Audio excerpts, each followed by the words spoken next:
So I go back to this school that was my great home for homecoming.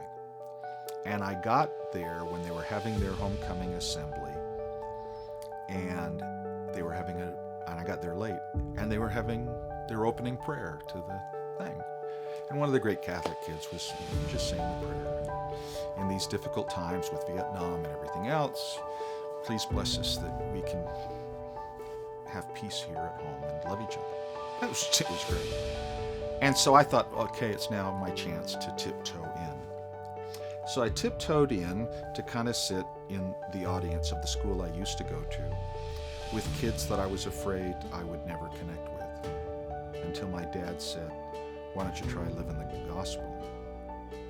And as I tiptoed in, they recognized me. And they were standing up.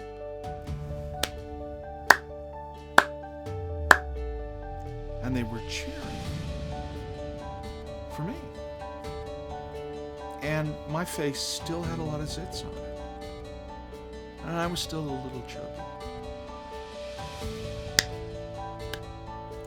But they were saying, we honor and respect you.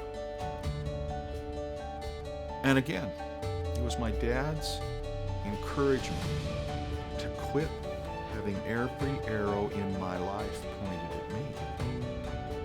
And that what changed was when it wasn't about me, when it was, how can I help you be successful in that thing? How can I help you make sure somebody dances with you? How can I help the team? How can I help the community? What can I do to let people know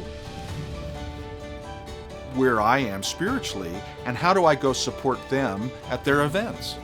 You know, Baptist youth retreat, or, and I got to go, and I got to be with them. And I get to be the designated driver because they said, you seem like you're a little high all the time anyway, so if somebody had a beer when we went out someplace, we want you to make sure we get home safe. Be our friend. What a gift to have that experience. And so the final ending point of that, which this is too long for, but so I'm in this new school now, and I'm thinking, can I replicate? I only have 1 year. What can I do to connect?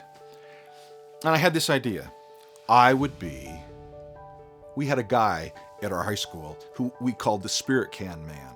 And what happened is he took an old garbage can, he painted it school colors, and on the inside of the lid, it said, yay. And he'd go out at basketball and football games, and then the audience or the crowd would be there, the stadium would be this, and he'd go, and everybody would go, yay! And then they'd stop when he put the lid to the garbage can down. So it was, yay, yay, yay! And he was a crazy, fun, cute guy. And I thought, maybe I should be, for our school, the Ramapo Raiders, maybe I should be the Spirit Can Man. So I told the president of the senior class, I said, let's go figure out where we can steal an old garbage can, paint it green and white, call it the Spirit Can, and then paint it yay, and I'll go out and do this thing. You introduce me at one of the pep rallies and we'll do this thing. So I go out, and part of the reason I was doing this is true confessions, full disclosure. The cheerleaders were gorgeous. And they weren't like regular cheerleaders we had in Chicago. They were like Rockettes. I mean, they did dance numbers, and they were cute. And I didn't have a girlfriend, and I didn't know anybody, but I thought, maybe I'll be kind of the cute Spirit Can guy, and they'll say, maybe we should go out with him. He'd be fun. And I said, and they don't have any spirit. They don't do anything fun. There's no spirit in this school at all. They're just, how do I get into Harvard or Yale kind of mentality. So I get out there and I start doing my yay. And we made up this cheer that went, ooh, Angawa. Raiders got, I haven't done this in 50 years. Ooh, Angawa. Raiders got that mighty power. What you gonna do? Box a boogaloo.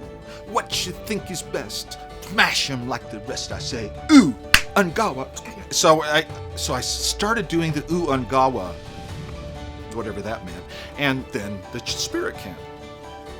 Well, the really cool guys, the seniors, had this club that, I didn't call it the cool club, but it was just the cool guys.